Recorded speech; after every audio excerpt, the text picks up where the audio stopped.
Desde os primórdios da consciência, a humanidade se debate com uma pergunta que ecoa nos corredores da filosofia, da ciência e da nossa própria existência. Temos, de fato, livre-arbítrio? Somos os autores de nossas escolhas ou meros espectadores de um script pré-determinado? A busca por essa resposta nos leva a um labirinto complexo, onde cada beco sem saída abre novas indagações. Desde as meditações de Descartes até as teorias evolucionárias de Darwin e as equações de Einstein, a questão do livre-arbítrio continua a desafiar mentes brilhantes. Em universidades e conferências ao redor do mundo, acadêmicos debatem fervorosamente, buscando entender se nossas decisões são realmente nossas ou se são moldadas por forças além do nosso controle. A crença no livre-arbítrio está profundamente enraizada em nossa psicologia. Ela molda como nos vemos e como julgamos os outros. Estudos em psicologia, como os de Baumeister e Monroe, mostram que essa crença influencia nosso comportamento social.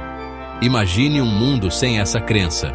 Pesquisas sugerem que a descrença no livre-arbítrio pode levar a um aumento no comportamento antiético. A ausência de livre-arbítrio levanta questões perturbadoras sobre responsabilidade moral e penal. Filósofos como Daniel Dennett discutem as implicações éticas dessa perspectiva. Se nossas ações são determinadas por fatores fora do nosso controle, como poderíamos justificar a punição ou a recompensa? A teoria do determinismo levanta esses dilemas. A sociedade teme que a falta dessa liberdade nos conduza a um abismo de imoralidade e irresponsabilidade. Estudos sociológicos indicam que a crença no livre-arbítrio está ligada à coesão social e à ordem. No cerne desse debate está o determinismo, a ideia de que o universo opera de maneira inexorável, onde cada evento tem uma causa específica. Essa perspectiva é amplamente discutida em obras de filósofos como Laplace e Spinoza. A analogia do dominó ilustra essa visão. Cada escolha, cada decisão está interligada e, teoricamente, previsível se todas as variáveis fossem conhecidas.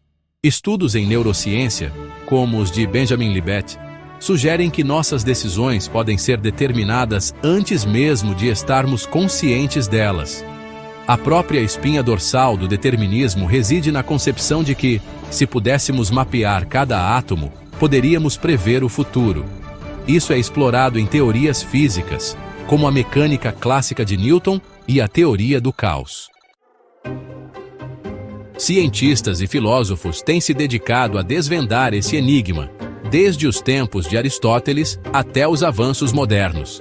Tentativas de justificar o livre-arbítrio emergem em diversas frentes, incluindo a neurociência, a física e a filosofia. A mecânica quântica, com sua natureza probabilística, sugere que o cérebro poderia quebrar a corrente de causa e efeito. Pesquisadores como Roger Penrose exploram como fenômenos quânticos podem influenciar a consciência. No entanto, essa abordagem nos lança em um mar de aleatoriedade, onde o controle consciente sobre as decisões se esvai. Filósofos como Daniel Dennett argumentam contra a relevância da aleatoriedade quântica para o livre-arbítrio. A teoria do caos, que aponta à imprevisibilidade de sistemas complexos, também é invocada. Pesquisadores como Edward Lorenz demonstraram que pequenas variações nas condições iniciais podem levar a resultados drasticamente diferentes, mas, paradoxalmente, ela é determinística em sua essência. A emergência, a ideia de que propriedades novas surgem da interação de partes simples, oferece uma luz promissora. Cientistas como Stuart Kauffman investigam como a emergência pode explicar a complexidade do cérebro humano, mas ainda carece de uma explicação clara de como se aplica ao livre-arbítrio humano. Um experimento pioneiro do neurocientista Benjamin Libet, nos anos 80, lançou mais lenha na fogueira do debate sobre o livre-arbítrio.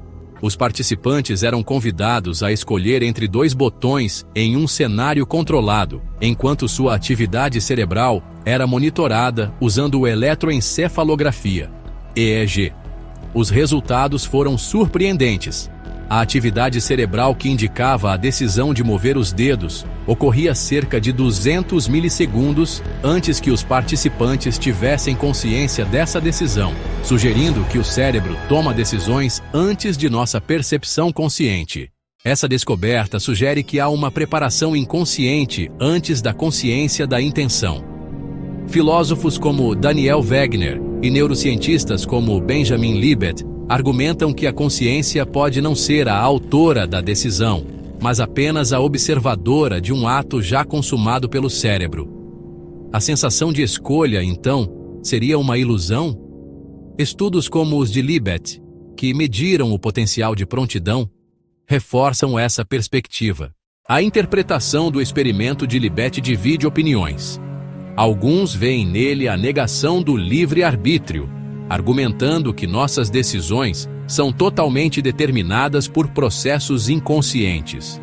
Outros defendem que a consciência da decisão e a decisão em si são momentos distintos. O neurocientista Robert Sapolsky, com sua profunda compreensão da biologia e da neurociência, questiona a própria ideia de livre-arbítrio, sugerindo que a responsabilidade de provar sua existência recai sobre aqueles que o defendem. Além disso, estudos de neurociência, como os de Patrick Haggard e John Dylan Haynes, reforçam a ideia de que nossas ações são iniciadas antes de termos consciência delas. Esses estudos utilizam técnicas avançadas de neuroimagem para mapear a atividade cerebral, revelando padrões que antecedem a tomada de decisão consciente. A discussão sobre o livre-arbítrio continua a ser um tema central em debates acadêmicos, envolvendo filósofos, psicólogos e neurocientistas. E a complexidade se aprofunda quando consideramos as inúmeras influências externas que moldam nossas decisões. Estímulos auditivos e visuais, experiências passadas, condições sociais. Tudo isso tece uma intrincada rede que influencia nosso estado mental e, consequentemente, nossas escolhas. Estudos em neurociência, como os de Benjamin Libet, sugerem que nossas decisões podem ser iniciadas no cérebro antes de nos tornarmos conscientes delas. Até mesmo fatores aparentemente triviais, como o estado emocional de um juiz, podem influenciar suas sentenças. Pesquisas em psicologia, como as de Daniel Kahneman, mostram que nosso DNA, nossa história pessoal, tudo parece convergir para uma narrativa onde o livre-arbítrio se torna cada vez mais tênue. A complexidade das interações entre genética e ambiente é um campo de estudo contínuo, desafiando nossa compreensão do livre-arbítrio. A questão do livre-arbítrio nos convida a uma profunda reflexão sobre nossa natureza, nosso lugar no universo e o significado de nossas ações. O debate está longe de ser resolvido, mas a busca por respostas nos impulsiona a desvendar os mistérios da mente humana. Pesquisas em neurociência, como as de Benjamin Libet, desafiam nossa compreensão tradicional do livre-arbítrio e a compreender a complexa interação entre o determinismo e a sensação de liberdade. Estudos filosóficos, como os de Daniel Dennett, exploram as nuances dessa interação.